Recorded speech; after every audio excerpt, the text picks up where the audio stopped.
I was born on Earth. I was the richest man on several planets by the age of 74.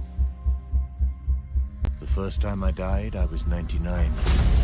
New technology transferred my consciousness to a new body. For 263 years, I sleeved into new bodies, living on in perfect health. But last night, at the age of 365, I died again. Today, I hired someone to solve my murder.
When Overcast first came out, when I happened to see the trailer for it, it was interesting, and I didn't know it was a book series at first. And so I watched the series first, fell in love with the first season, then watched the second season, was pissed off when they canceled it after season 2. Went back, read the books. You know, I'm an avid book reader. Books, it is true what they say, books 9 times out of 10 are better than the actual, and they ever do a live action version of it, because you get more story with the book. You know, films, every book that's been made into a film or show is an adaptation, because you know not everything from a book can translate on screen. Bingo. The great friend you're hearing tonight all is local film colleague and imaginative visionary filmmaker Elvery Tren Peters back on the show. Like with you, man. It's been forever, but I'm your host solely, and I just knew one episode was not enough to contain the love of altered carbon, and so here we are for the second round table chat. This is a ghost story. Technology has conquered death, but with endless future comes endless past. We are trailed by specters. They cling to us like shadows. But if you chase after your ghosts,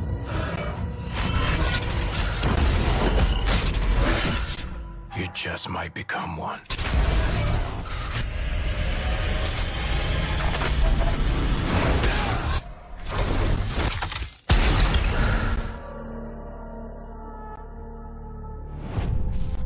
I mean, hell, the first thing we did, we talked about the following, and then like we were Yes.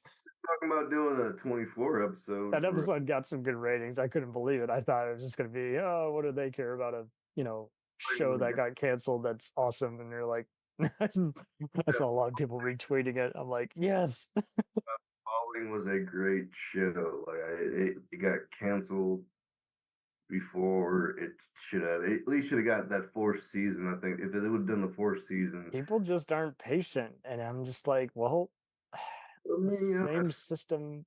I get it. I get that it's a lot to ask, but at the same time, I mean, they're looking at ratings and reviews and everything, and yeah, the ratings aren't what they like, because I mean, we live in an age where there's so much content out there. I mean, hell, they like, well, shit, we can cancel this. We got this other thing over here.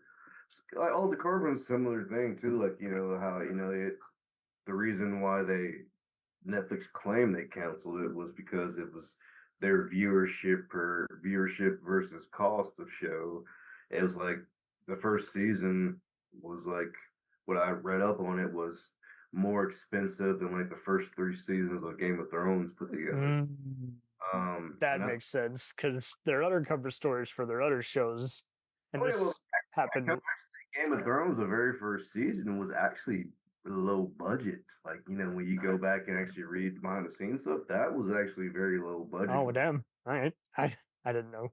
All I know is they redid the pilot after they picked it up. Yeah, they did do the redid the pilot, and but like it compared to later seasons and compared to like House of Dragon and other shows nowadays, like the first season for Game of Thrones was actually pretty low budget.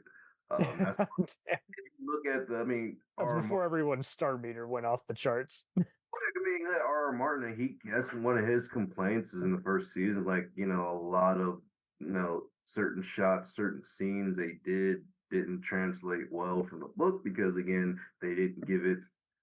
I mean, it's the first season. It's the first season, unless it's something they're really high up on. They're only going to throw a certain amount of money to see how it goes, depending on the show and the content. But yeah, the first Sure. season Game of Thrones was actually pretty low budget. Then when it was a hit, then that's when they started throwing in more money. Yeah. Uh, I know Netflix's claim for their other shows, hey, we only give them like 2 season runs, and then it just that lie didn't make sense anymore when they were letting other shows like Ozark and Stranger Things keep going. And I mean, those shows. I mean, Stranger Things wasn't supposed to be the hit it was. That no, was they didn't expect it to be a hit. It some of just the shows that would have taken off still got canceled during the pandemic because they were just like, oh, your lease is up. It was like, well, hold on. You didn't say it was up. Altered Carbon was one of 3 shows that got canceled right when the pandemic hit. Altered Carbon premiered literally like a week or two. Season 2 premiered like a week or two before the pandemic actually hit like in February. I remember I was watching season 2 when I was moving into my house. Oh, Uh, jeez. like Nice. I was on spring break, and then bam, pandemic full on hits, and school was canceled for the rest of the semester, and that's when we went on lockdown. But yeah, it was one of the first shows that during the COVID era that was canceled. But again, their excuse, like Netflix, is the same excuse they always use, but it's the viewership versus cost of show. And again, if the first season was the same, had a bigger budget than like the first 3 seasons of Game of Thrones, I can somewhat understand that. And I actually, and when we get into a bit more, I can actually understand why the show was probably canceled. And probably, to be honest, when I kind of break down some of the book stuff, you'll kind of see Yeah, story. I promise we'll get there. There really wasn't much more story they could do. Like let's talk about season 1. Season 1, Yes. I mean, season 1 for most part is a very, very, very good close. Noir filled and yeah. It's literally it's for the most part it's like 98% what the first book is that Richard K. Morgan wrote. Yeah. Now, like I look through the lens of 2 different eyes now. I'm looking at it prior to reading the book series and after reading the book series. First season from the original watch and the rewatch, still love it. Um, now that I've read through the book, some of the changes, I understand some of the changes they made in character stuff. Hmm. Season it worked.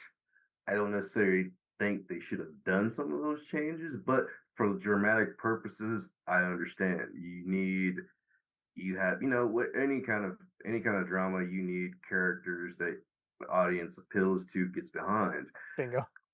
Kovacs, I mean, I love both the TV version and the book version, but in the book version, the man, he's a savage on the show at times, but when you read the books, that man is a fucking savage.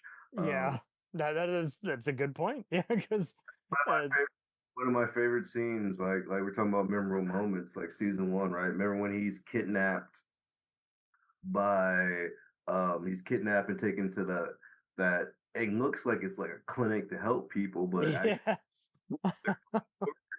death and cutting out their organs and shit. So they put them in the whole virtual room where they go to try to torture him for information. They think he's Riker, right? Yeah, And so that's a good point because like, and I think that's just the opening alone, like the pilot.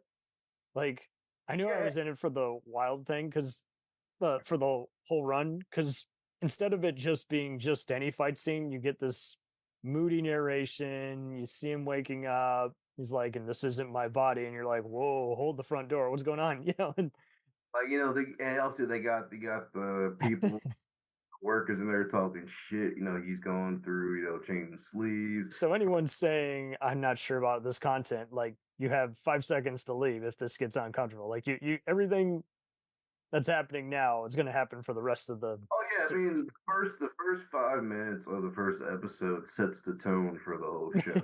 yes.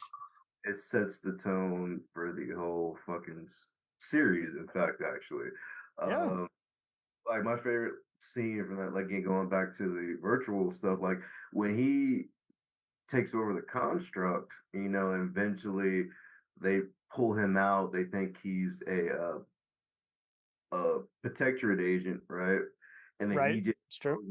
he just slaughters everybody. Like they didn't even like they showed the bare minimum of what that whole scene is in the book. When you read the book and see how I love how in the show how it shows him he kills the people in the room, then he goes out and you can just hear him just shooting up everybody.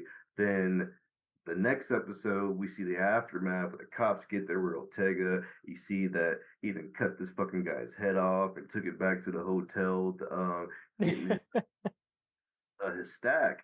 But in the book, they actually go through that whole fucking scene of him like slaughtering those people because the torture they did to him is even worse. Because in the book, when he's in the virtual world, he's in the body of a woman. right. Um, in the body of Lizzie's mom when in the virtual world. And the things the way they torture him is like I'm not gonna go in detail, but like there's one scene where it deals with the the private area and a It's a base. Casino Royale type torture scene. Yeah. It's Yeah, but it's much. But I mean, it's even more you brutal than. couldn't even film it and even get a TVMA rating and just be like, Uh, okay, guys. no, I mean, if you watch The Witcher, you could. Because remember in The I mean, they Witcher, could, but I don't think they want to. well, yeah. You don't want to put the actor through that. And all that other shit. I mean, but yeah, I remember that scene from The Witcher when she gets her ovaries removed, when she gets the ghost, when what's her name chooses that. I can't even watch that scene. I'm used to gory shit 'cause, like that's just like We all got limits, you know. It's like, and that I mean, typically don't, but that one seems like that's just a little bit too much even for me. But like yeah, but that's showing you the difference between book and show. But like in the book, it goes through like him going through that room, killing the people, the eternal monologue. Because man, the books are all told in first person. Like he's literally like mm, narrating, I'm that's doing this. definitely the biggest difference. Well, the show's kind of more of an ensemble. We hear inside his mind, but we also get Ortega and Yeah, the but other crooked gangsters. Yeah. the internal like the like beginning and end narrations from like a Kovacs does is a way for them kind of getting some of that from the book into the show from that first person point of view. But yeah, like in the book, it goes through that whole scene of him systematically killing them, and he real depths all of them, blows out their stacks, and like again, I love how they showed it in the first season. I get why from filmmakers' point of view, I understand, public and audience, I understand why they Show versus tell. Yeah, it's yeah, and because sometimes, again, it's better to leave it up to the viewer's imagination because nothing's scarier than what you imagine. Nothing's scarier, more fucked up than what you imagine in your own mind. mhm. The things that are scary or whatever, not as scary as how you see it in your own head. But yeah, that's one of my favorite scenes from season one. Absolutely. I for this I went to ResearchGate and saw a great write up on Cyberpunk's Not Dead by Anna Kakane, and she talks about how it's changed in different formats. It has. But at the end of the day, everything goes back to Blade Runner. Absolutely. And I think that's just so funny how the creators were like, it is Blade Runner, but we're not trying to have it be in the same universe. It's just. I mean, yeah, any cyberpunk story that you see, whether it's Altered Carbon or I mean, The Expanse owes a lot to Total Recall, and but it all goes back to what Philip K. Dick did in his imagination with his stories. Totally. And Like it's me, just hard to create a post utopia and make it filmable versus. well, I'm not just talking about that. I'm not even talking about like story. I'm just talking about when you look at cyberpunk stories in general. You can get the tone, the settings, The deeper it gets with the aesthetic. corporations, cyborgs, and other Like post-apocalyptic stuff. Yeah. my friend Cam, a friend of mine named Cameron and his brother, and created this RPG game. Oh, lovely. Axon Punk, and I was a writer for. I wrote a story for the first edition. They were working on the second edition. I was a head writer for it, and I was working on adding different stuff to the world. But even in their world, that's a lot of it. They add a lot. Hip hop and stuff like that, and music and different things. That was a huge element they added to their world of cyberpunk with Excellent Punk. But at the end of the day, it still all goes back to, again, Blade Runner, Philip K. Dick. Yeah, flying cars and yeah, future cops, AIs, corporations, economy, greed. People are being barbarians, fighting each other to death. At the end of the day, every single cyberpunk story really is all about as humans have evolved through technology and science, how is economic and societal issues still persist and they get worse. Right. People are eating their own, and Alien's a perfect example. Running Man. Even though Alien technically predates Blade Runner, when you get more, but you still see aspects of that. Even they get that label mainly because of the armor and other technology they're using. Well, I'm talking about just with it's still those corporate greed and things stuff like that, and covering things up, stuff like that. It's all later that. Star Trek does that, but I mean, I applaud anyone who does a cyberpunk movie, and as long as they take these inspirations, I kind of look for it the way I look for in like a X-Files kind of show, is like, as long as you're doing your own thing instead of just doing endless knockoffs, What's your name? Coogler, who did Black Panther and Creed, there you go. He's rebooting the X-Files. I don't know. I'm still kind of iffy on that because I'm such a lover of the original, what Chris Carter did, and it'll be kind of weird not having Mulder and Scully there, but it's coming. It's already in. The creator gave his blessing, so if they want to make it an anthology show, I'm cool. Well, like Disney owns it now. Carter did give his blessing. He is interested to see what they do with it. Scully's now a Disney princess. Technically. But yeah, but Altered Carbon, so one of the post reading the book series, one of the changes I don't like now, in the show, in retrospect, yeah, the envoys, on the show are a terrorist group, but in the book, they're actually the special forces group of their. That's a good point, because kind of like how the books are kind of more pulpy, like Bogart-esque, like the show kind of leans heavier into the Blade Runner influence, and that is a good point. Is like on the show they're total freedom fighters, and on the book they're like just a private group. It's like it's more cryptic instead of upfront.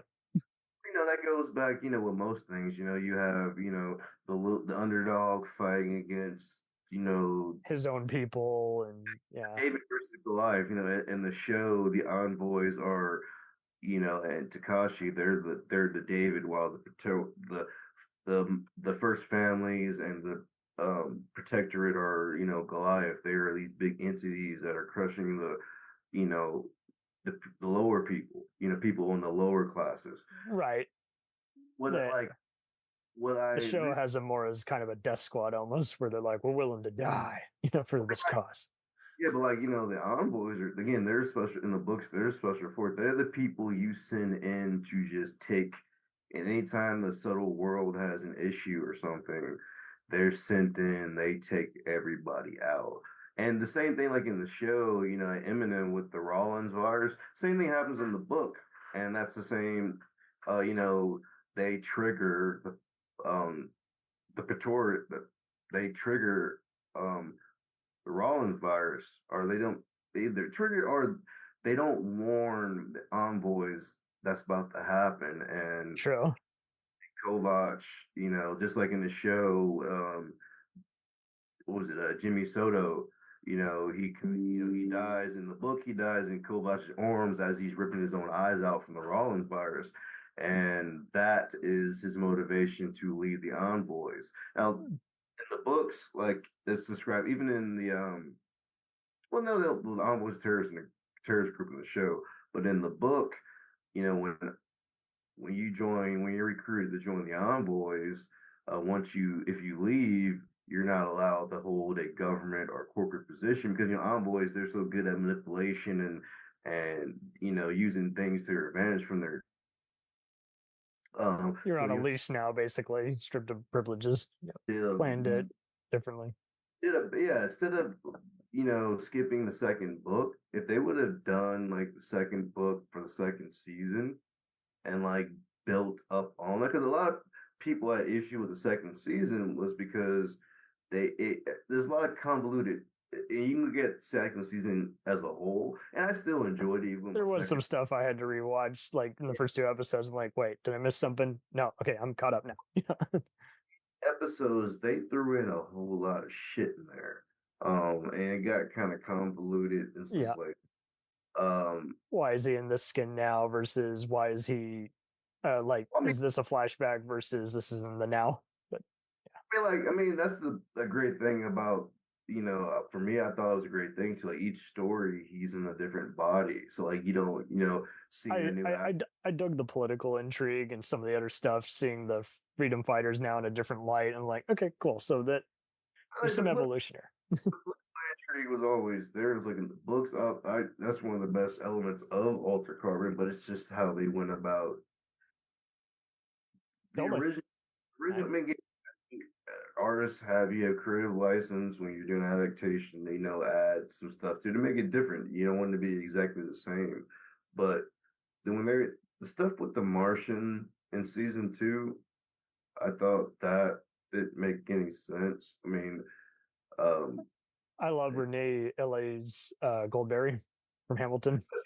she's great as well. I mean, again, I get why they did the whole love story angle. I Yeah. get that. Like Raylene, in the book, she's not really his sister. She's just this evil ass gangster that he had come across before he went on ice, and then he really hated her. So then he made sure to real death her. I get, again, you're creating the drama, you're creating a character you want fans to get behind, you want them to be sympathetic to, doing the whole family. And because in the book series, Kovacs, he does come from an abusive household. They do imply a little more, yeah.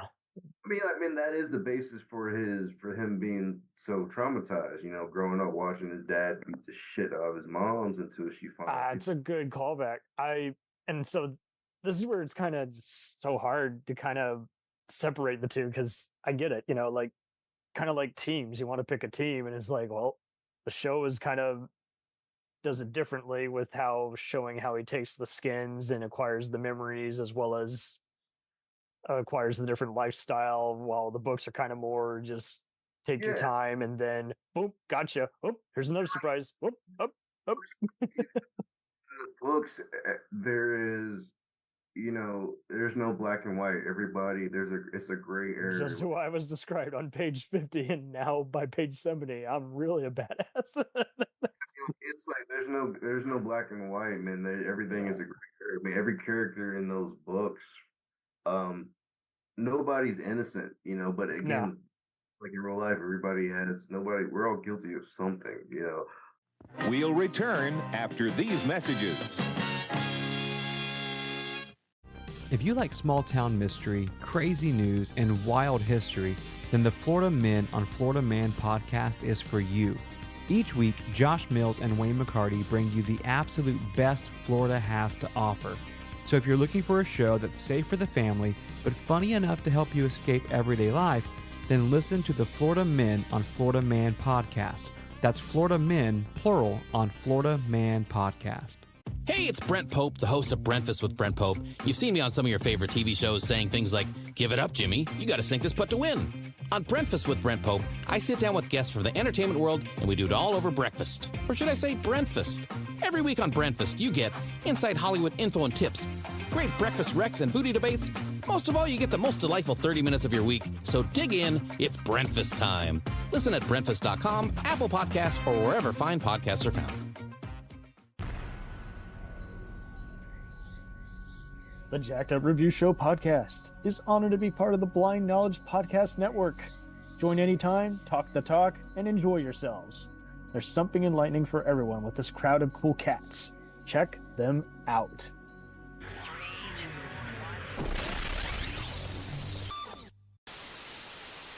Another thing, again, why I think if they would have went more with the second book, with second season, because again, Richard K. Morgan shows these different atmospheres, different type of worlds. Like Earth is very, cyberpunk, society. Section 14 is basically just a war zone. Harlan's world, as we saw in the show, is kind of like a mining, port type of planet. Yeah, it's basically a futuristic coal mine factory. It's funny how you brought up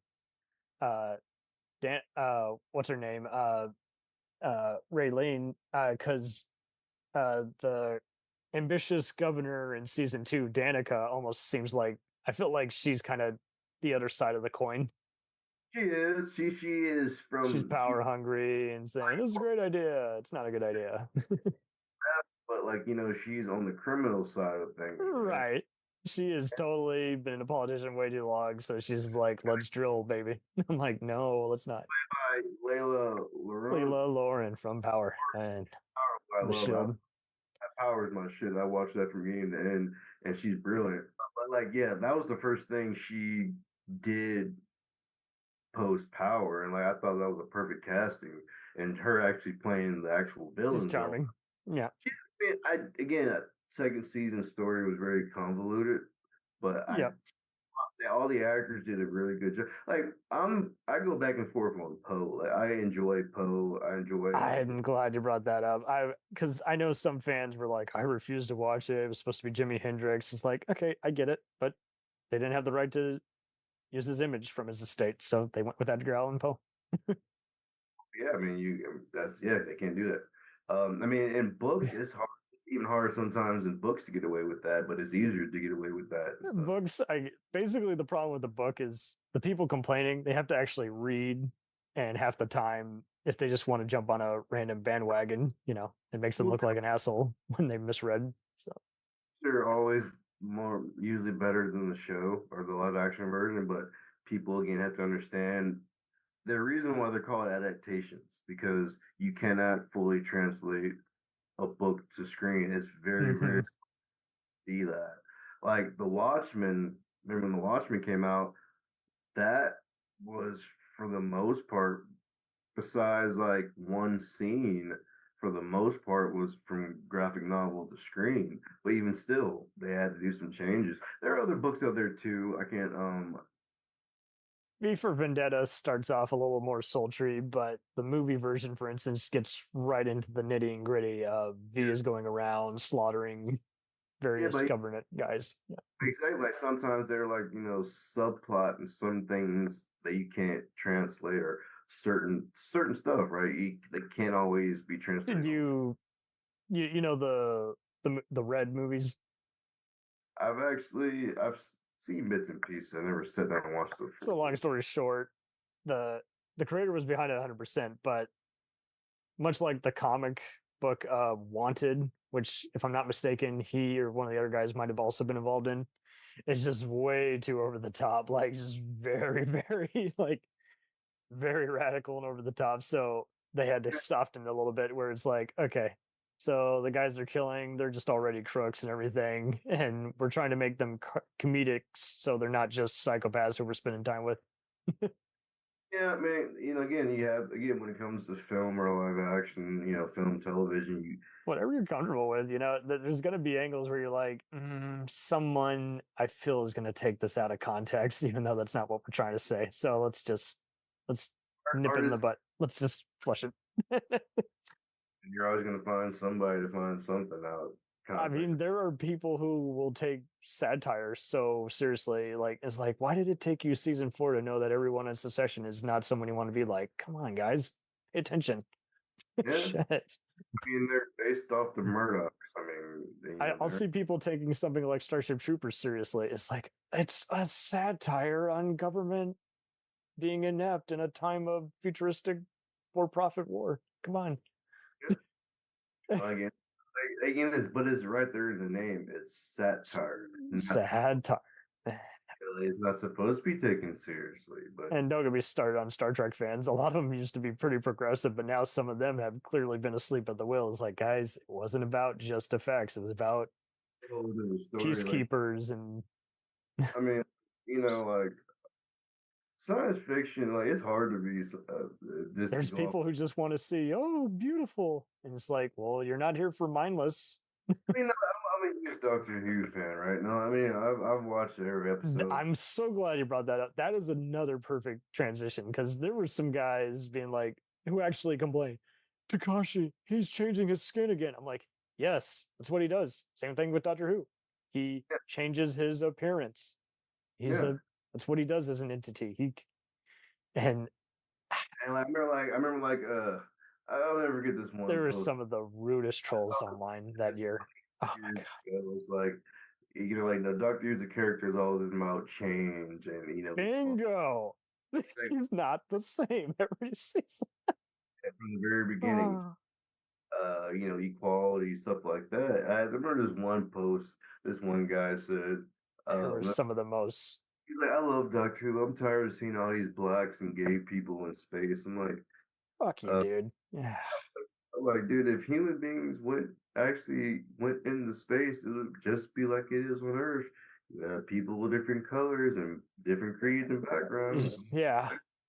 I mean, everything is what we see on television. I have seen some of the worst people ever, like just making the most ignorant remarks. And it's like, this is fiction. Like, why are you? It's fiction, dude. Like, why are you? Those are the kind of guys who like to rewrite like characters to suit their own agenda. Like they're the same kind of pricks who would like rewrite the Punisher to be the guy who's killing people at a protest. It's like, fuck you guys. No, the Punisher kills people who are bad apples without a badge. He doesn't go on an incel gunman killing spree. I love the Punisher, but the Punisher is a sociopath. He's a sociopath. You don't want to be like him, and he knows he's fucked up. That's why but then you see all these violent real life terrorism, and you're like, oh, guys. He knows outside the law. He knows what he's doing is not right, but he still chose. But then you see these douchebags dressing up as him saying, see, he's cool. I'm like, no, you're missing the point. He keeps it in check. He's like Jack Bauer, where there's never an off switch, but he at least, instead of drinking his burden or anything, he just halts. He says, okay, standby mode, I wouldn't equate that. Yeah, I can see the likeness, but Jack, the Punisher is a true blue sociopath. Yeah, Jack. I don't think Jack's a sociopath, but I'm just saying, like, he's a soldier, and then he's a fight dirty to. Well, yeah, I go back to 24. I always go back to using 7 when Jack's thought he's about to die from. Oh yes, yeah. The last conversation him and Renee had before he goes to the hospital. He tells Renee that he knows. Deep cuts here, guys. Deep cuts. I love that show.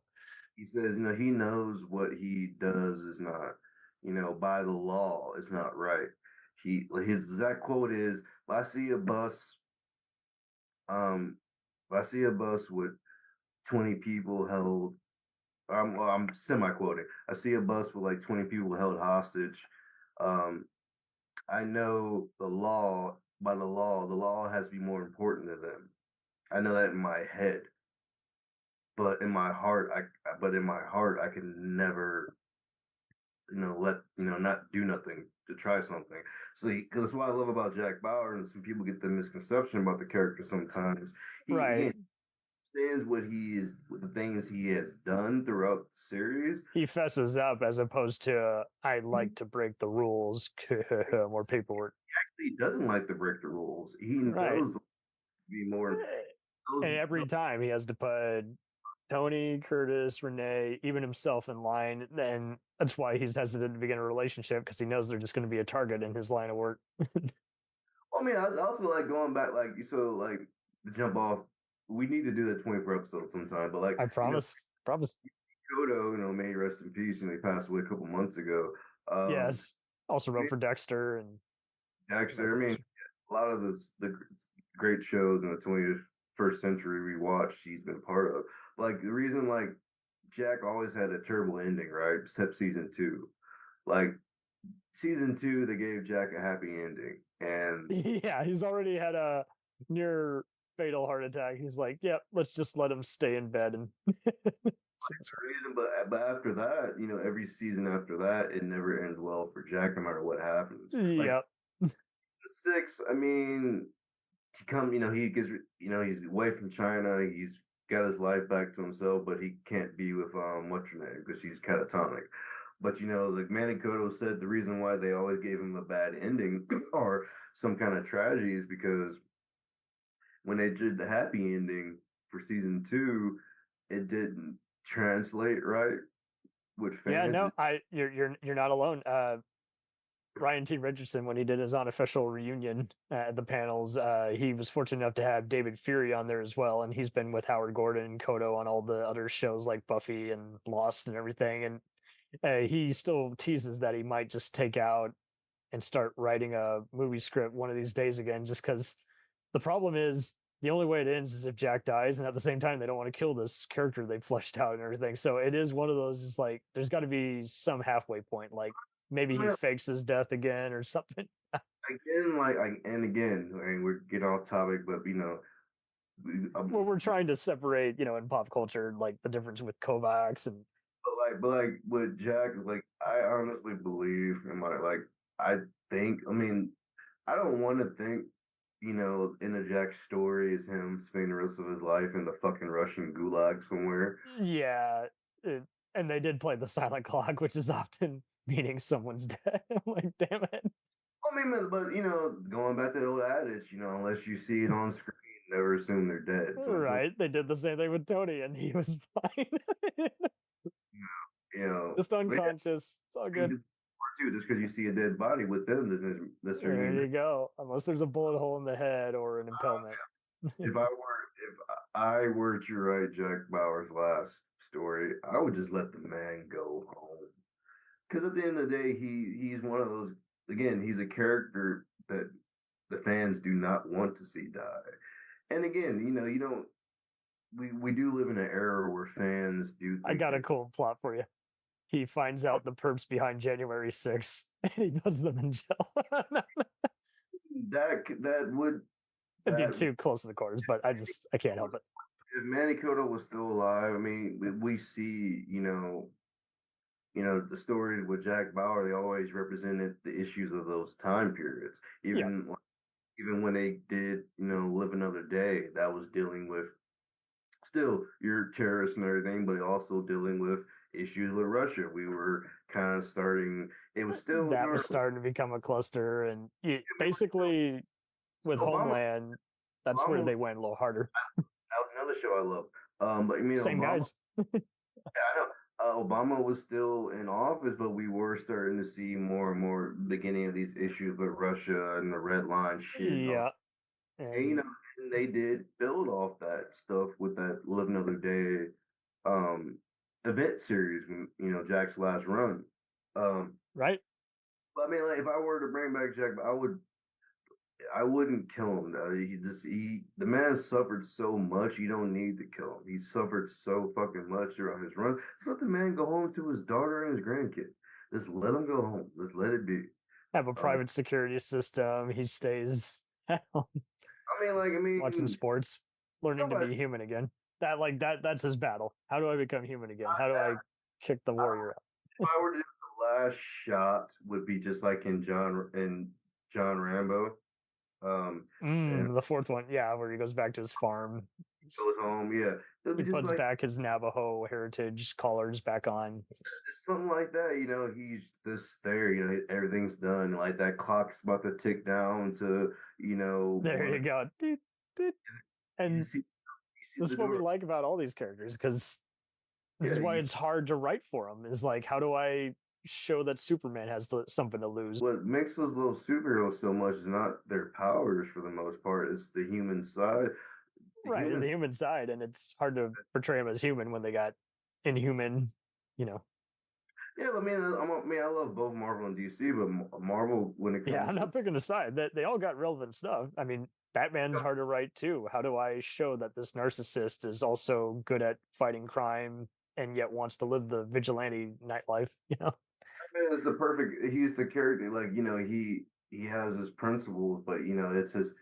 He fights the He and stick with Superman don't think anything alike, but they both want the same thing, which is getting rid of the bad apples before trouble brews. it. Like, why does Batman not kill? Because he is the child. He witnessed his parents gunned down. Yeah, If you were to kill the Joker and kill all these people, yeah, and at the end it of the would day, go against every principle, and so then it would be better for Gotham if these people were it just. would be better. And then You become a monster in the process, and yeah, do that was to say become something worse than what you just put down. totally. I mean, and Because the human mind's a very fragile thing, man. It gets snapped just like that, even the best people. But going back to Alter Carbon, it's again. it's like Kovacs is just constantly changing, constantly picking allegiances, and I will say this though, they did do a good job, particularly in the first season, of showing his personality from the book to the whenever screen. people say Joel Kinnaman can't act, I say, look at this in The Killing. A damn good job. I think they're just mad because he's in the RoboCop remake. I'm like, come on, guys. I think he's mad he was in the RoboCop remake, man. That movie. I think he was even mad about that. No, it's not good. Yeah, it's like I They remember can't like fess up to what they are. It's just like, well, where the meth, the husband and wife get arrested. It's like he's like we destroyed each other. He's like, yeah, because you fucking like they've hid things from each other, and some of the stupidest things are just that led to this whole fucking issue. yeah, Like, yeah, you did fucking kill them yourself. stupid games they're playing, and it's just like, At the end of the day, the whole situation for the first book in the first season is because a man can keep his dick in his pants. That's right? really how the whole situation started. He could not keep his dick in Yeah. his pants. He can't even admit that what he did and everything is like, and that was good casting for James Purefoy. You go from playing Mark Anthony on Rome. It's ironic that the show we're talking about now is also starred, Oh, on the following, yeah. He brings us together. yeah, he does. But yeah, but he was. I mean, but yeah, so. And again, I'm glad to know he's a nice guy, because he's just always playing these psychotic guys where you're like, dude, what the hell? What is wrong with you? Why would you play that game?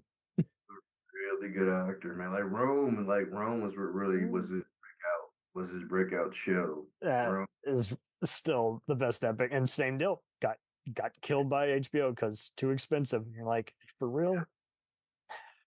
I mean, dude, period pieces are typically the most. I get it. They're not on just a set. They're in actual deserts. The most expensive shows out there. Set building, stunts, makeup. I mean, like nowadays, visual effects are more expensive than practical effects. So That's the other irony too. That it's just like I would hate to be a line producer in today's world where I'm just like, well, you can do that, but it still looks like this versus that. It's like, yeah, it's you got to film all these free main scenes. You can't have just a second or third unit. You need 6 units. but like I said, why? I was gonna say like, why do I think the show was canceled again? I think it was canceled because one, they took too much artistic license with the story, particularly in season 2. No, I think you're right because we were hinting at earlier on adapting versus everything, and nothing against the showrunner. I think she did her part, but I think at the same time, like she was protective about what she wanted versus what Richard K. Morgan. As the showrunner and as the head writer, she had every right to do that. Yeah, But we're not villainizing anyone, but we are getting blunt on why stuff works and doesn't work. As we've seen throughout the history of cinema, things that are usually adapted from either a book or you know, graphic novel or whatever outside source material besides a film, they typically do better when they are closer to the source material. Bingo. When you I mean, that's why The Expanse was a big hit. Like the writer was working eye to eye, the showrunner, Naren Shankar. the two book writers, because The Expanse, that's another book series I've read. Have not read the last book yet. I've been reading the comics, but I can't wait to get into the books. But I own all the books. I have not. I've had the last book for a while. I have yet to read it because honestly, I'm actually going to be sad when I finish the book series because you're keeping yourself in suspense. I mean, the show was like my friend Shannon who passed away. He's actually the one who put me on The Expanse. I'm sorry. He's like, man, you watching The Expanse? I'm like, nah, man. What is that? He's like, sci-fi show. I'm like, check it. And then like a lot of people didn't get into it right away because it was a slow burn. I lucked out because I was watching it on demand on Sci-Fi, so it would have an interview with the writers after the fact, and so then it made me go, "Oh, that makes better sense now that you put that in perspective." Well, I found out what got me because what's his name? Thomas Jane. Thomas Jane's one of my favorite actors. Great actor, love him. Like when such a tragic lifestyle, and you're like, why do you play these guys? Today, I love John Berthold. Tom Jane's still my favorite Punisher. Same. I have the extended cut on Blu-ray. Anyway, yeah, no, that good point. When I finally started to watch it and I saw that he was on it, that made me want to watch it more. But like when I watched it, I was like, this is a really good show. And then I got into the book because the show ended. When the show ended, they still had 2 more books left. I did hear about that. They changed the outcome of the one Billy guy. They killed Alex because in real life the actor was a terrible person, but and the fans didn't know that until after the fact. But they were okay. They're like, okay, we're not. Well, the thing is, though, this is what happened with that. Like the season was already done, and then from the girls from the conventions were starting to send out reports, and they were contacting actors and telling them what was happening. And the actor literally hung himself. Like he basically started attacking them when they were in a chat. And then the whole cast, I mean, they did an investigation and they found out everything they said that people were saying was true.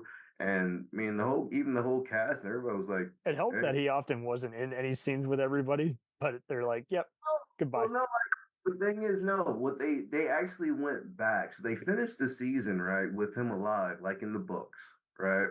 Oh, okay, so then they did reshoots. They went back and they took one scene and they just where he I can't think his of final moment where he's like, "I'm coming home, baby. I'm coming home."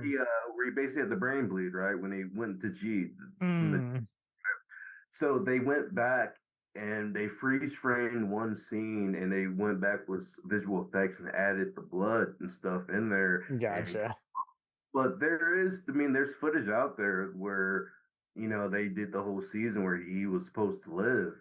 And look, I was hoping they were going to recast him because Alex is such an important character in the book. All I know is the book fans were okay with it because I mean, we're okay because what he did, but the character. I thought one of them said he dies eventually.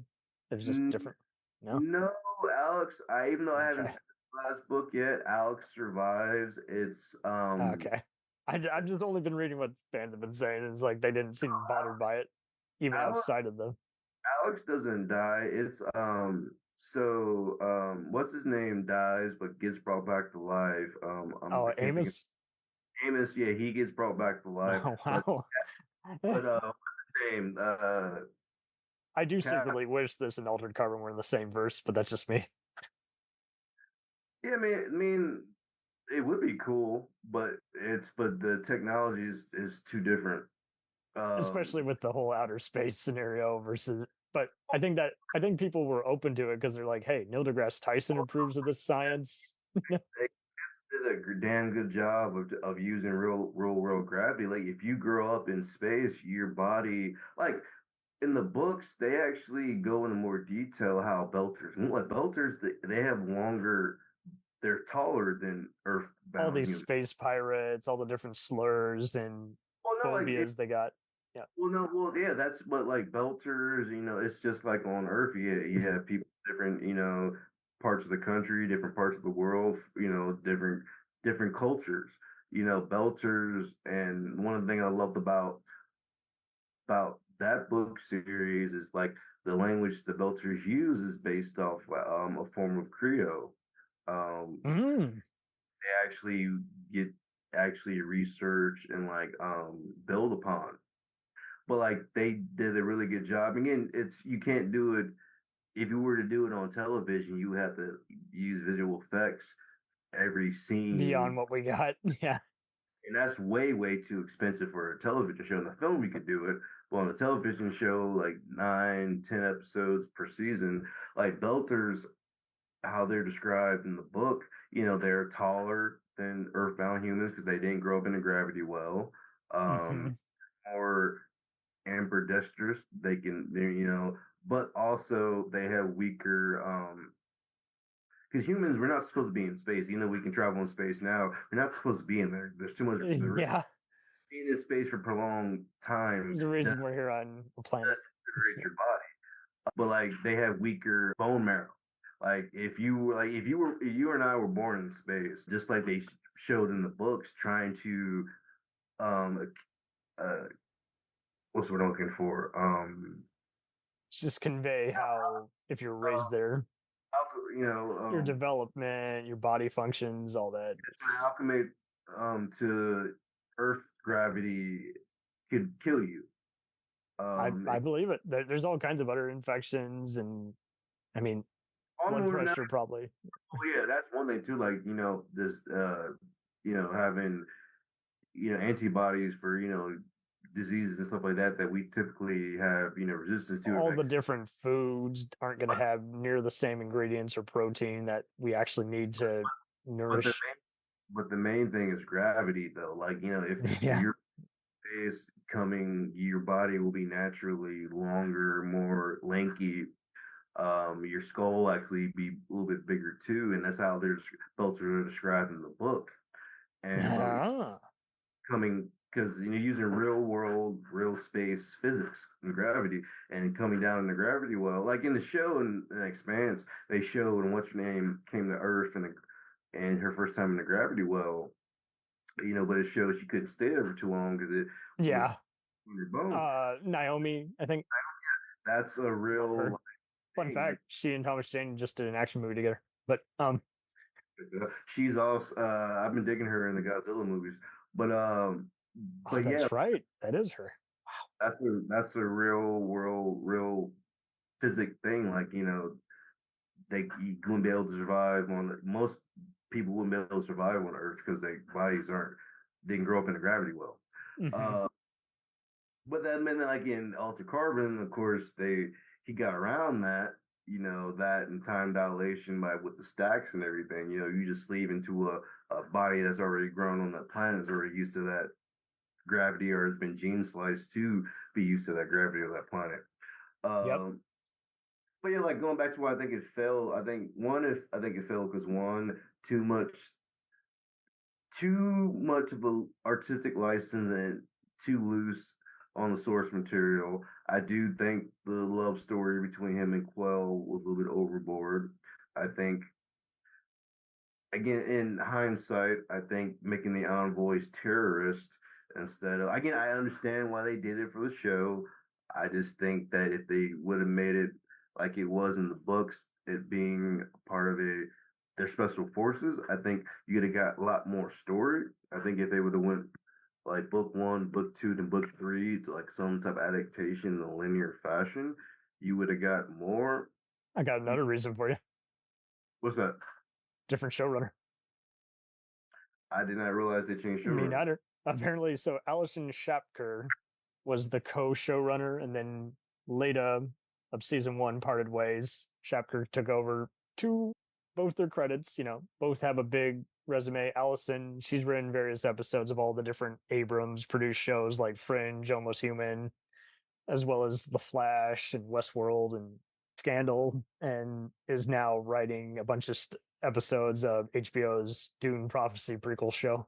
We're seeing this lately with other shows, like Chris Maloney, for instance, has been firing a lot of showrunners if they're just not understanding stuff after a while on organized crime, the Law and Order crossovers, the same kind of deal. Like if the head writer isn't understanding everything after a while, people do make notes and change course. But yeah, I can understand with that because he's played that character like literally now. And he's also taking his castmates' words seriously. He's like, give them something to do. Don't just have them be hacking or arresting someone. Then they're just going to leave after the season. Yeah, plus, like, we have an actor who's played a role for literally over a decade. Right. Not with crime. He's played the character now for like 18 years now, I think. Yeah, totally. And like, he knows the character. He knows the motivation. Of all the other stuff we've summed up, like I applaud any creator who knows when to finally end their stuff, like Vince Gilligan, J. Michael Straczynski, and even Sean Ryan will wrap up every season just in case the networks say, you know what, bye-bye, you're canceled.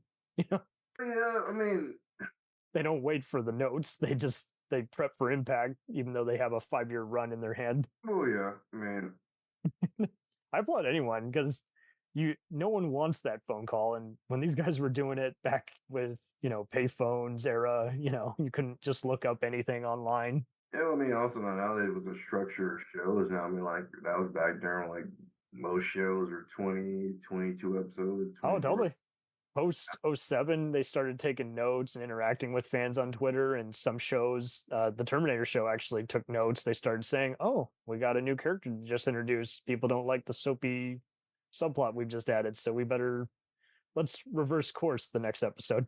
Also, at the same time, I have issues with that too. We live in an era now where fans overreactionary. It's like, why don't you? I don't see co-writer on your job title. They love a show, and half the time they just want drama just for the hell of it. And you're like, well, aren't you the guys who claim this is too formulaic if we don't do anything new each season? Fuck. Issue that they think because they love a franchise so much they own the show. Yeah. It's like they're territorial, and it's like, this is not your house. You don't live in it. You don't breathe in it. Come on. Well, right, that's the way I want you to, because I love this. I refuse. We could go on all day about franchise. Again, that's a whole nother episode. Did you see the Altered Carbon anime that came out called Resleeved? Yeah, that was really good. Yeah, I was kind of on the fence on it at first. I'm kind of like with IGN. It's kind of a 3 out of 5 for me. It was just like, I would have liked a little more detail, but the animation was stunning. And I mean, that came out right before season 2, so I think it was kind of a teaser. And yeah, if they hadn't canceled the show, we probably would have got more. Oh, we totally would have. And The Witcher. I wouldn't have mind had they'd done what Star Trek's doing now, where they had like free shows going on all at the same time. If you want to get into the anime version of this tale, watch that one versus the live action one. Just something for everybody. Yeah, they're stopping that though. I mean, besides Strange New Worlds, Lower Decks get ends unless they change their mind. Well, no, they got Prodigy next. They do it 3. Yeah, Discovery. I actually dug how it ended, but I've seen so many people complain. just people don't like change or adding new stuff. But Even though Roddenberry was all about change, and yet we got to rewrite what he said and reinterpret. Discovery lived up to its title. Every single season, it was something new. Oh, and plus, when do you see the Doctor become the captain? That was fun. That was a fun twist. Yeah, I mean, like it was. Burnham, she's strong. They did a pretty good job with that, and I thought the final season was pretty good. Dealing with the progenitors from Next Generation. The time travel, yeah, and the time travel was just kind of more playful. It was fun. Control. The whole thing was Section 31 Control. I thought that was brilliant. I mean, we've always wanted to know why were they basically the equivalent of future CIA doing shady shit that is above anyone's pay grade, you know? House DS9, so every show, right? Another show that people ignored at the time because it was the in-betweener. And I think that's the other thing too, is just like when you're watching reruns, unless you binge something, you're not going to get the full gist. Like I was kind of that way with Voyager. I was just like, well, I like this cast. I don't always like their stories. And so it's like, well, there's some good ones. Back in the day, you know, those were 20 Set the VCR to record. TiVo. I remember those days vividly. Like, yeah, I mean, like, you know, 20 episode, 22, 24 plus, you know, episodes, like 6, 7 seasons, you know, I mean, every show, Next Gen, DS9. It's same kind of deal. People were like, oh, it's different. Now it's too different. Oh, we like it now that it's different. But it took us 2 seasons. It's like, oh, good Lord. I mean, that's all, again, a whole nother conversation in itself. I mean, I like, you know, Star Trek and Star Wars are forever linked. Without Star Trek, there is no Star Wars. Without Star Wars, there is no Return of Star Trek. Bingo. Big differences, in my opinion, as much as I love Star Trek and I love, you know, what Gene Roddenberry created, Gene Roddenberry got in his own way too many times. Oh, he did. There's a great book about that called the 50. I own both. Oh, the 50-year journey. Yeah, I own both. And great book. And little people know it. How he got dementia. He started becoming everything he had tried to not be. And you're like, Jesus. He got in his own way. His lawyer got the bright idea. I should be a writer. No, he shouldn't. Stay away. Role, dude. Like I want everybody to be scantily clad and sexy. And you're like, good God. I mean, he's got, as much as he was as great as Star Trek is, he got in his way, in my opinion, on too many times. I mean, that's the reason why they eventually took control away from him. Yeah. With George Lucas, on the other hand, you know, people give shit on George because of how he wrote his stories, but at the same time, I'd say he's more like J. Michael Straczynski, or the Wachowskis. People didn't like where he went with it, but that's where he always wanted to go with it. Yeah, and he didn't get in his way. He didn't get in his way. He just needed more editors and directors. Like, if I was Ron Howard and I got that call for the prequels, I would have shut the fuck up and said, sure thing, George. I love working with you on Willow. Oh, yeah, but you know, it's like, I understand, too. I mean, that's Star Wars, particularly that's 1997. If I was his friend Spielberg, I would have done what I'd done with Indiana Jones. I would have been like, okay, it's your story, but I'll make it better.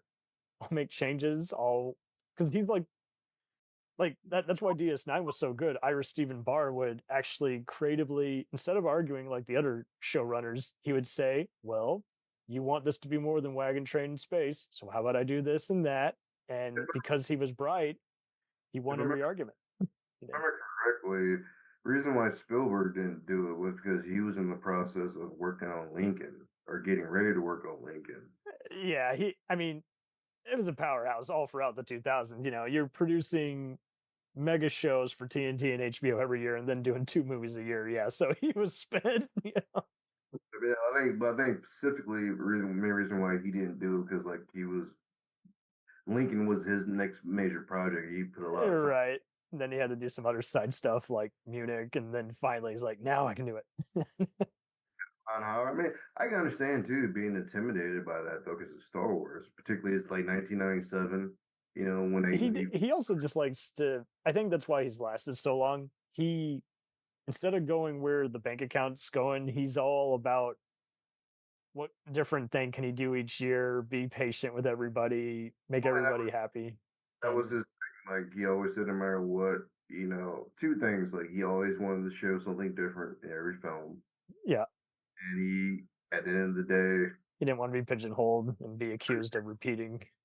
Which, no creative mind wants to be pigeonholed. We never do. No. But also at the same time, I think that's what ate up Lucas. He kept getting picked on nonstop by even his friends. It's like, it's even to this day, it's how the fans treated him. It's like, like he got criticized for writing his story the way. And then they would rewrite history. They're like, "Oh, we only hated you after Jar Jar." It's like, you guys were complaining when he introduced the Ewoks and dialogue. What are you talking about? I mean, like, because George has always said, no matter what, even though they're universally loved by all ages, these films are made for kids. And right? It's film. And it's like the kids grew up, but not really. And so then they just started picking on other kids. Complaining. I'm like, well, if you don't like it, I always say, hey, if you don't like it, yeah, you can. Nothing's above criticism. If you have to make a death threat just to make your point, then you're just the worst person ever. It's just like, my God. It's, at the end of the day, it's fiction. Just fandom. It doesn't matter. Fiction is entertainment. It's just entertainment.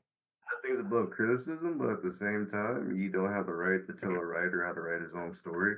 If you don't like it, you can write your own fucking story. That's what I got out of his George Lucas A Life book, especially when he just fessed up, is like, I don't tell camera guys and actors what to do. I just stay in my lane. I'm like, I think that's just it.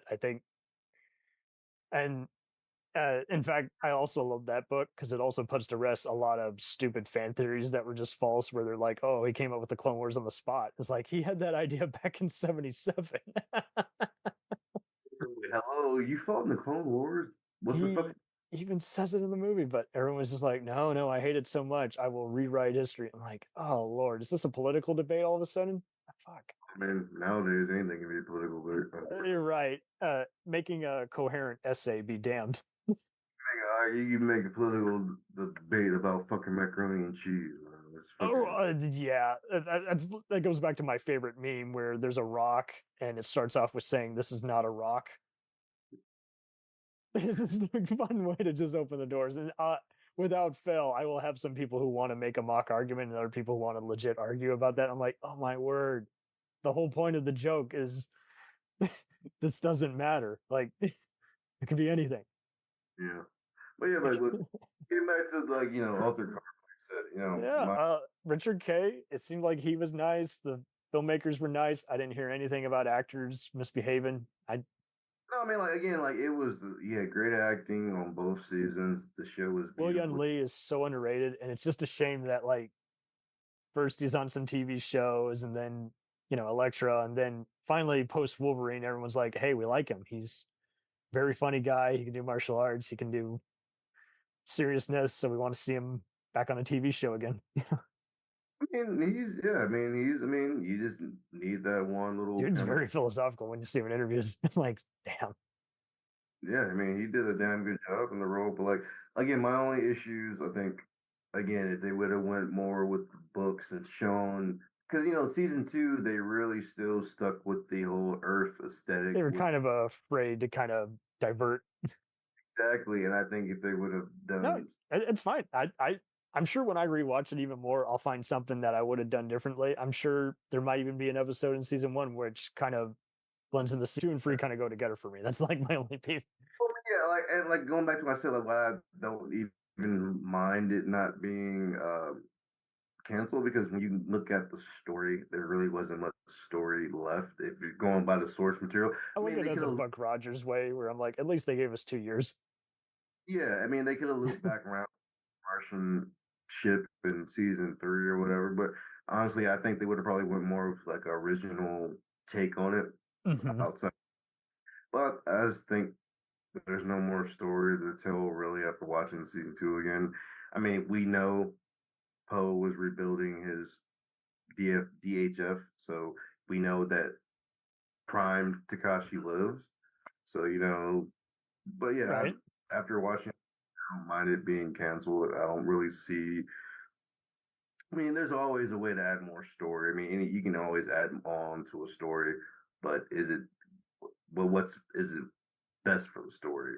So again, I don't mind it being canceled now, even though I was originally pissed off when the originally was canceled. Yeah, I only But saw it like 2 years afterwards and was like, hey, maybe season 3 will happen one of these days. If not, that was fun. I really how the direction they went, even though I disagree with the direction they went, but I really feel they tied up the story pretty evenly. There's not really. What did you think of I didn't- Lawyer Prescott? I- Just in general, the character who Tamara Taylor from Bones plays. Season 1 or season 2? Season 1. Sorry. Oh, they did a I felt good like there was job. a lot of tension there that they could have built a little Yeah, bit.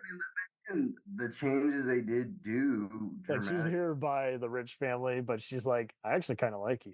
Yeah, you see in the end, all the work she had done, they just, yeah, it was a lie, but they just threw her away like she was trash. Right. She cut the shit they done, they threw her away like she was trash. And, that's, again, they did a good job of showing, again, the dramatic side of these characters. You were doing fucked up shit, but in the end, She it kind has of started free sleeves also. That was kind of interesting. her, the police captain, like at the end, they're like, you know what, fuck these people. You get tired of getting, treated like trash. That was good. I can understand why they did that change for the show because you want to show, you know, You got to good, understand why the guy is crappy when he can't trust anybody. you human beings, you want to see good.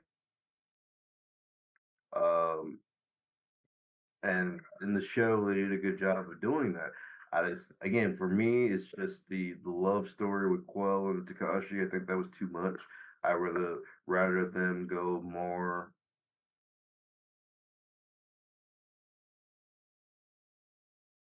Yeah, no, I agree. Seriously, I understand why they did that, and it worked out for the show, at least for the first season. Season 2, because again, I think you made Takashi so obsessed with Quell. I think that kind of stunted some of his Personal growth. Yeah. character growth that we saw in the book that didn't completely translate into the show because they made him more single-minded. Um, Yeah. but again, like I said, I think in the end, story tied up like it did. There wasn't really much more left to tell. So I think 2 seasons for this show was good. They did spend a little too much time with Miriam Bancroft and like, okay, I get it. She's sultry. But at the same time, that all that stuff they showed was straight from the book, though. Those were I know. scenes straight. I get it. But yeah, again, like the good acting, and and yes, some of the material they were given, they worked with, made those extra dramatic, plot points work for the show, mainly in the first season, less than the second season. But again, the reason why I work less in the second season because you take in elements of 2 books and cramming them into one 8-episode season. That's Especially when they're trying to show Ortega's family and how. Yeah, and also too, I think they tried to latch on to season 1 stuff a little bit too much too, like showing that, trying to show the fans that connection between 1 and 2 because he's in a different sleeve, which I think sacrifice time telling the current story.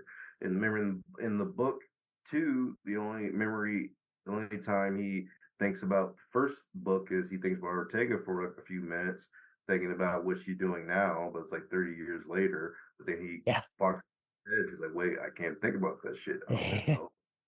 Whole different situation. I gotta focus about getting out from under. Gotta get eyes on the prize. There were some fun other what I like to call the actors of cyberpunk. It can't just be Arnold and Keanu Reeves. I loved how Carnage was played by Max Headroom himself, Matt Frewer. That was interesting. Dimitri was played by Tommen Pinnickett, who you'll know as Boomer's Athena's husband on Battlestar Galactica. And Brian Mann from The Expanse was the mercenary flashback version of Dmitri and Kovacs, Yeah. But good casting for the captain, Hiro Kanagawa as Captain Tanaka. I thought he was interesting in that. He's just like telling the Lieutenant Ortega constantly, he's like, be careful. This dude, he's trouble. And everyone coming to the station is like, what the hell are you doing here?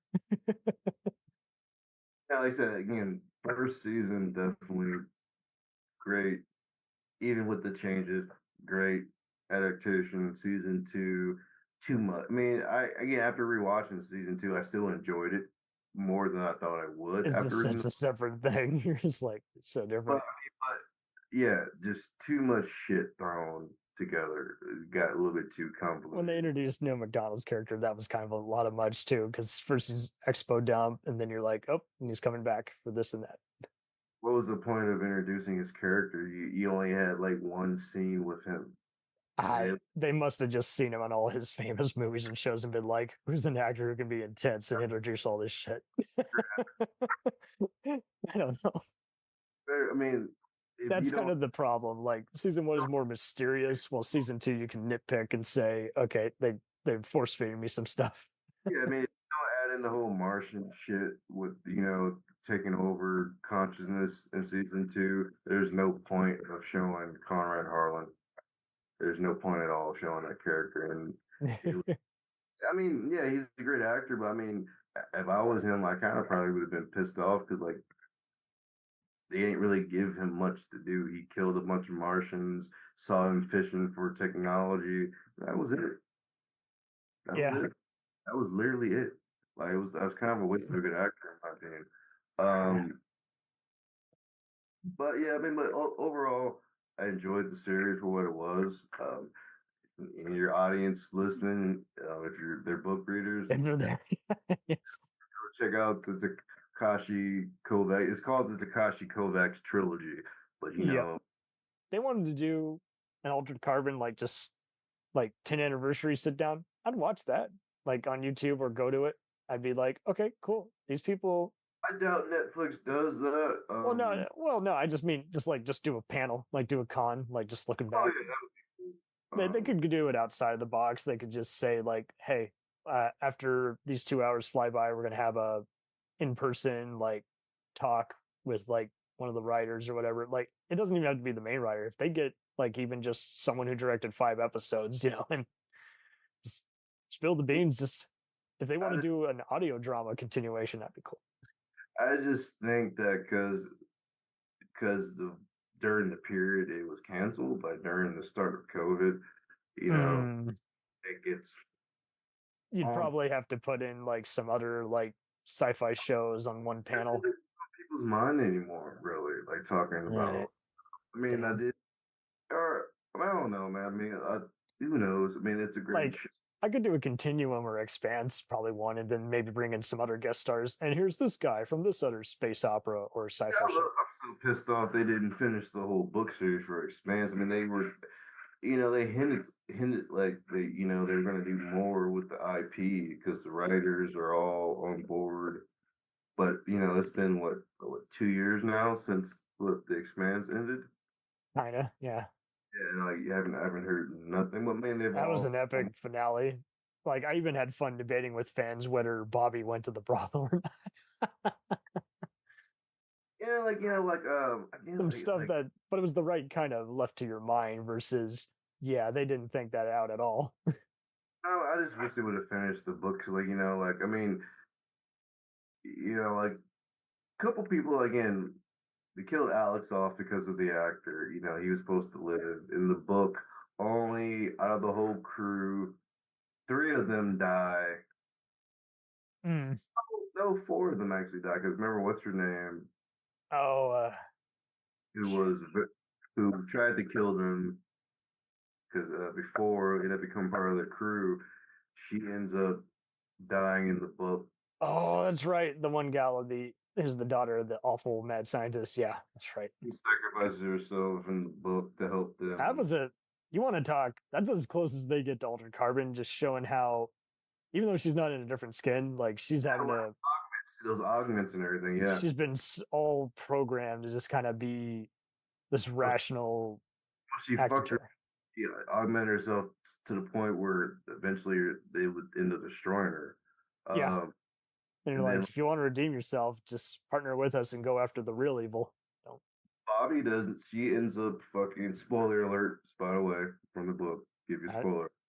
All right, Bobby. you've been warned, guys. Bobby Draper does die. She sacrifices herself. Oh, She goes out like a badass though. Like the okay. movie is, Well, that's I'll look forward to that. dies, but I legit love that actress. Like she, uh, I just love how she's taunting her crappy and crooked Joint Chief guys who trained her, and they're like, "You think you got it, didn't you, Gunny?" And she's like, she just knows how to put everybody in like a headlock and say, "You don't get to make me your bitch." I don't. But yeah, she has a great. It's sad, but she has a great. She has a good death. You know, Amos dies, but they bring him back to life using the technology. And then what's his name? They do kind of heal him a similar way in the show, but not the same thing. I mean, well, but no, well, I mean, they never got to that stuff on the show because I know he got heavily injured in like the second to last episode, and they started using a special treatment on him. No, like the alien technology, like it can. They were starting to hint on it toward in the last season. You know, but again, like they had 2 more books left that goes more in depth with the the Imperium, the human, the people that created the Imperium and stuff, and there's a whole nother war that starts off after that. That would have been in the last 2 books, and it's. I just wish, but again, Sci-Fi canceled it, and Amazon picked it up for like 2 more seasons. They're like, and that's it. But shows like that are, I mean, they're fucking expensive to do.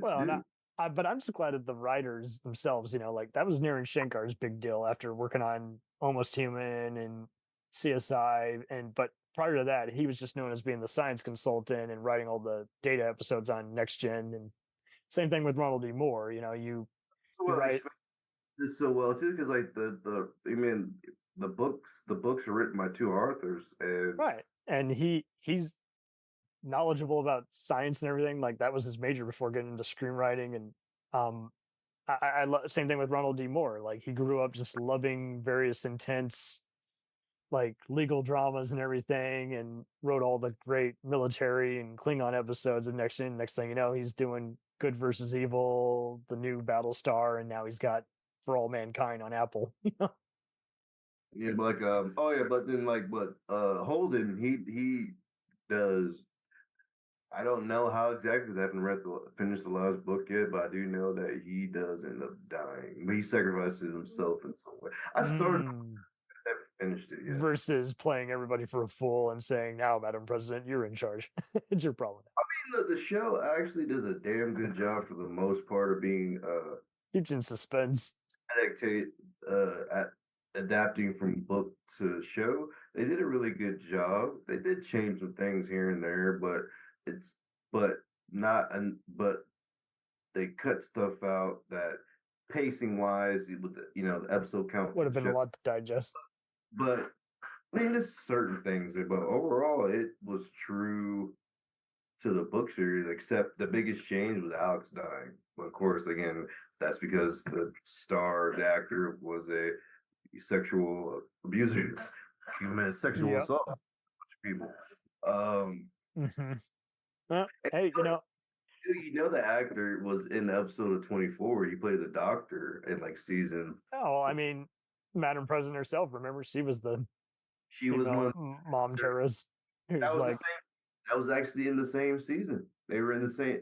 He was. That's right. Yeah. Yeah. Was the doctor treating her when Jack brought them in, and and Kenneth Fink, and that was season 4. Yeah. There were a lot of who's who of Canada TV, CSI 24 type people. It was a fun, but I think it also you know something's good if not only do you want to watch more than one episode, but you also want to digest it, you want to analyze it more, and many years later, you know, like that's good TV, regardless of the era or how it's produced. I mean, when I'm kind of that way with all the other Amazon shows, you know, it's like I'm always having to tell everyone, all right, make some extra time. We're gonna watch more than 2 episodes. it's it's a lot to process, and you're gonna forget certain character names if you're not paying attention closely. Yeah, like but yeah, Expanse is a great show. I mean, again, going back to Alter Carbon, you know, like, I think it was a good show. Again, If the Expanse people want to come over to Altered Carbon, I think if you enjoy the Expanse, you would enjoy Alter Carbon to a degree. 2 sides of the same coin. Yeah, and I mean, sci-fi's at a better place now in terms of TV. I mean, there's plenty of other stuff I have fun watching, like Regional the Vampire and other stuff. Just it's because, you know, over the last 30, 40, 50 years, it just has time to breathe instead of people have come to see how science fiction, you know, it's not science fiction horror. It's not just about alien shock value. So it's a lot of human stories in these genres. So that's bingo. why I mean, same thing with an anthology show, you know. I have enjoyed this discussion. You have owned it once again.